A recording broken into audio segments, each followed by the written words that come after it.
హరి ఓం. ఓం శ్రీ మహాగణాధిపతయే నమః. శ్రీ మహాసరస్వత్యే నమః. శ్రీ గురుభ్యో నమః.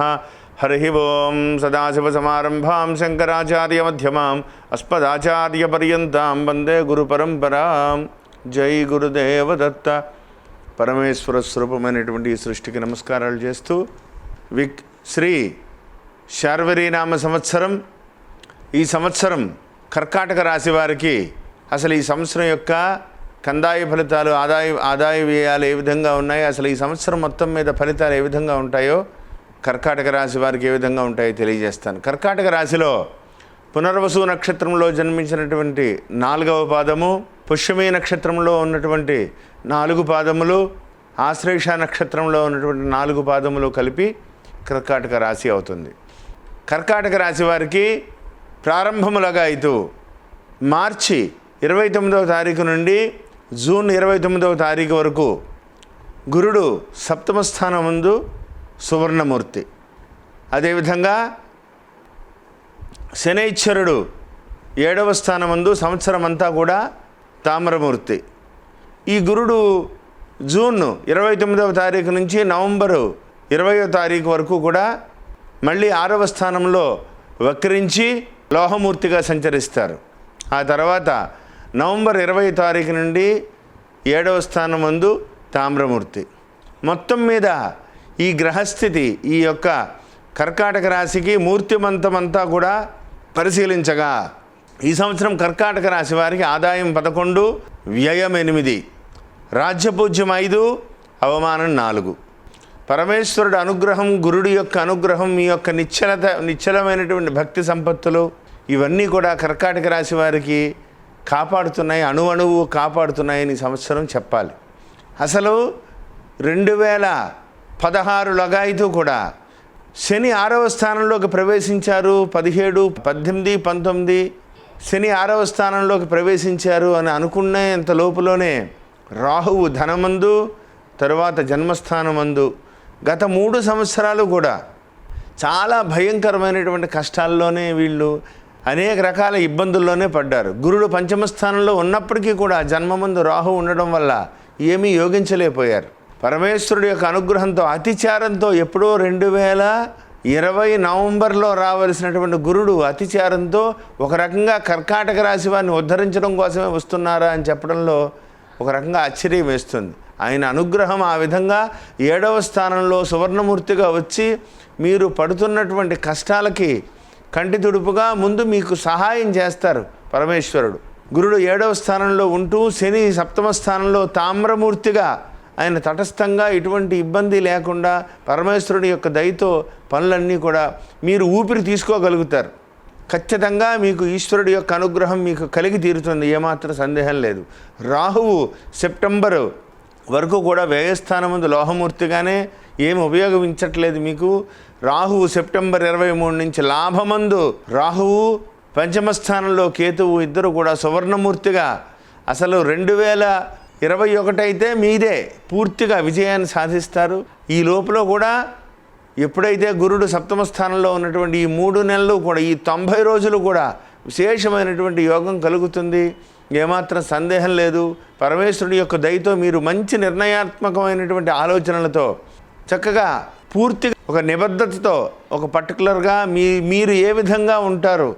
అసలు కర్కాటక రాశి వారికి పుష్యమి నక్షత్ర జాతకులకు కానీ, ఆశ్లేష నక్షత్ర జాతకులకు కానీ, పునర్వసు నక్షత్ర జాతకులకు కానీ, 4వ పాదంలో ఉన్న వీళ్ళకి సాధారణంగా ఆత్మస్థైర్యం ఉంటుంది. ఎటువంటి సమస్యనైనా సరే ఎదుర్కొనేటువంటి సామర్థ్యం వీళ్ళకు ఉంటుంది.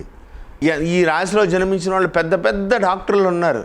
ప్రపంచంలో ఎంతో గొప్ప స్థితిలో ఉన్నటువంటి మన భారతదేశంలో, మన ఆంధ్ర రాష్ట్రాల్లో కూడా అత్యుత్తమమైనటువంటి డాక్టర్లు కూడా ఈ రాశిలో పుట్టినవారే. ఎన్నో కొన్ని వేల గుండెలు కోసిన వాళ్ళు అంత సామర్థ్యంగా వాళ్ళు చేయగలరు. ఇందులో జన్మించిన డాక్టర్లే అవ్వచ్చు, సినిమా రంగాల్లో ఉన్న వాళ్ళే అవ్వచ్చు, ఎవరైనా అవ్వచ్చు. అంత సమర్థత కలిగినటువంటి వాళ్ళు, ఆత్మస్థైర్యంతో ఉన్నవాళ్ళు. అటువంటి వాళ్ళను కూడా 2018, 19 అయితే పూర్తిగా ఊపేసింది, చాలా ఇబ్బందులు పడ్డారు. అటువంటి వాళ్ళకి ఈశ్వరుడి దయతో గురుని యొక్క అనుగ్రహం చాలా ముందుకు పెడుతుంది. నిర్ణయాత్మకంగా మీరు ఆలోచించి ముందుకు వెళ్ళండి. ఖచ్చితంగా మీకు మంచి జరుగుతుంది. వ్యక్తిగత జాతక పరిశీలన ఒకసారి చేయించుకోండి. ఈ యొక్క యోగానికి ఇప్పుడు జరుగుతున్నటువంటి ఈ యొక్క సువర్ణమూర్తిగా గురుడు ఇచ్చేటువంటి యోగానికి వ్యక్తిగత జాతకంలో ఉండేటువంటి ఏవైనా సమస్యలు ఉంటే దాన్ని కనుక మీరు పరిష్కరించుకోగలిగితే ఎటువంటి దాన్నైనా సరే మీరు సమస్యనైనా సరే ఎదుర్కొని మీరు అపూర్వమైనటువంటి అవకాశాలతోటి మంచి మంచి విజయావకాశాలన్నీ కూడా మీ సొంతం అవుతాయి. కాబట్టి ఒకసారి ఆ దిశగా ఆలోచించుకుని ముందుకు వెళ్ళండి. ఈ రాశిలో జన్మించినటువంటి విద్యార్థులకి కష్టపడితే ఈ సంవత్సరం మంచి పరమేశ్వరుడు అనుగ్రహం. విద్యార్థుల కోసమే గురుడు వక్రీకరిస్తున్నారేమో. మార్చి టు జూన్ అంటే విద్యా సమయం అంతా కూడా ఎగ్జామినేషన్స్ రాసేటువంటి సమయం అంతా కూడా ఇదే సమయం అవడంతో విద్యార్థులకి గురుడు బాగా యోగించబోతున్నారు. కష్టపడితే మంచి మంచి మార్కులు వచ్చి మీరు మంచి ర్యాంకులు వస్తాయి. ఎంసెట్ ర్యాంకులు కూడా ఖచ్చితంగా మంచి ర్యాంకులు వస్తాయి. విద్యార్థులు కొద్దిగా కష్టపడండి, పరమేశ్వరుడు అనుగ్రహం మీకు ఉంటుంది. ఎక్స్పోర్ట్ ఇంపోర్ట్ వ్యాపారస్తులకు మాత్రం కొద్దిగా పరీక్షాకాలంగానే ఉంటుంది. నష్టాలైతే చవిచూడరు, కానీ ఊహించినటువంటి లాభాలు రావు. ఏది ఏమైనప్పటికీ కూడా ఏదైనా కొన్నా అమ్మినా జూన్ 29 లోపుగా ఒడ్డును పడిపోయేటువంటి ప్రయత్నం చేయండి. ఎందుకంటే జూన్ 29 దాటితే గురుబలం ఎప్పుడైతే తగ్గిందో మళ్ళీ ఒక రొటేషన్ ఆగిపోయేటువంటి ప్రమాదం కనబడుతుంది. కాబట్టి ఈ 90 రోజుల్లో మార్చి 29 నుంచి జూన్ 29 లోపల ఉన్నటువంటి ఈ 90 రోజులను మీరు బాగా ఉపయోగించుకుంటే పరమేశ్వరుడు అనుగ్రహంతో మీరు అభివృద్ధి బాట పడతారు. కాబట్టి ఆ దిశగా మీరు ఆలోచించుకోవాలని ప్రత్యేకంగా చెప్పదగ్గ సూచన. ఈ రాశి స్త్రీలకు మాత్రం కొద్దిగా చిన్న చిన్న అనారోగ్యాలు వచ్చినా మీరు అది జయించగలుగుతారు. మీరు సుబ్రహ్మణ్యేశ్వర స్వామి వారిని ఎక్కువగా ప్రారంభంలోగా అయితే కూడా సుబ్రహ్మణ్యేశ్వర స్వామి వారిని ఎక్కువగా పూజించండి. కొద్దిగా మంగళవార నియమాలు చేయండి, గురువార నియమాలు చేయండి, మీకు మంచి జరుగుతుంది. కాబట్టి ఆ దిశగా మీరు ఈ రాశిలో జన్మించినటువంటి స్త్రీలు కొద్దిగా అనారోగ్యం రిలేటెడ్గా చిన్న చిన్న ఇబ్బందులు, సప్తమ స్థానంలో శనైశ్వరుడు, వ్యయస్థానం ముందు రాహువు, రోగస్థానం ముందు గమనం, ఈ యొక్క గురుడు కేతువుల గమనం అటు ఇటుగా ఉంది. కాబట్టి కొద్దిగా మీరు ఆరోగ్య దిశగా సుబ్రహ్మణ్యేశ్వర స్వామిని కోరుకుంటే మీకు మంచి జరుగుతుంది. కానీ ప్రత్యేకంగా చెప్పదగ్గ సూచన, ఈ రాశిలో జన్మించినటువంటి వాళ్ళకి స్పెక్యులేషన్ మాత్రం లాభించదు. ఓవర్గా మీరు ఇన్వెస్ట్మెంట్స్ చేసి తెలియకుండా మీరు షేర్లు కొనడం, షేర్ మార్కెట్లో ఇన్వెస్ట్ చేయడం, ఇవైతే మిమ్మల్ని దెబ్బతీసేటువంటి ప్రమాదం కనపడుతోంది. ఏదైనా ఇన్వెస్ట్మెంట్స్ ఏదైనా ఉంటే నవంబర్ తర్వాతే ఆలోచించుకోవాలని ప్రత్యేకంగా చెప్పదగ్గ సూచన. లాంగ్ టర్మ్ ఇన్వెస్ట్మెంట్లకి అయితే పర్వాలేదు, కానీ షార్ట్ టర్మ్ అయితే దెబ్బ కొడుతుంది. కాబట్టి చాలా జాగ్రత్తగా ఉండండి, ఆలోచించండి. సినీ రంగంలో పరిశ్రమలో ఉన్న వాళ్ళకైతే ఈ ఏదైనా 90 రోజుల లోపల అయ్యేటువంటి సినిమా అయితే చేయండి. లాంగ్ టర్మ్ సినిమాలు అయితే నవంబర్ తర్వాత రిలీజ్ అయ్యేవైతే ప్రొడక్షన్ వాళ్ళకి మంచి లాభాలు వస్తాయి. ఆ దిశగా మంచి ప్రయత్నాలు చేసుకోవాలని ప్రత్యేకంగా చెప్పదగ్గ సూచన. విద్యార్థులకు బాగుంది. నూతన ఉద్యోగ ప్రయత్నాలు కూడా ఫలిస్తాయి. క్యాంపస్ ఇంటర్వ్యూస్లో కూడా సెలెక్ట్ అయ్యి అభివృద్ధి పదంలో ముందుకు వెళ్ళేటువంటి అవకాశాలు కనపడుతున్నాయి. కాబట్టి ఆ దిశగా ప్రయత్నాలు చేసుకోండి. అంతేకాకుండా కానీ ఈ రాశిలో జన్మించినటువంటి వాళ్ళకి మెకానికల్ రంగంలో ఉండేటువంటి వాళ్ళకైతే అభివృద్ధి అవకాశాలు ఎక్కువగా కనపడుతున్నాయి. విదేశాలకు కూడా ప్రయాణాలు తగిలి ఏదైనా ఉద్యోగపరంగా పెరిగేటువంటి అవకాశం కనపడుతోంది. మెకానికల్ రంగంలో ఉండేటువంటి వాళ్ళకి కానీ, మెకానికల్ రిలేటెడ్గా రీసెర్చ్ రంగంలో ఉన్న వాళ్ళకైతే అపూర్వమైనటువంటి అవకాశం.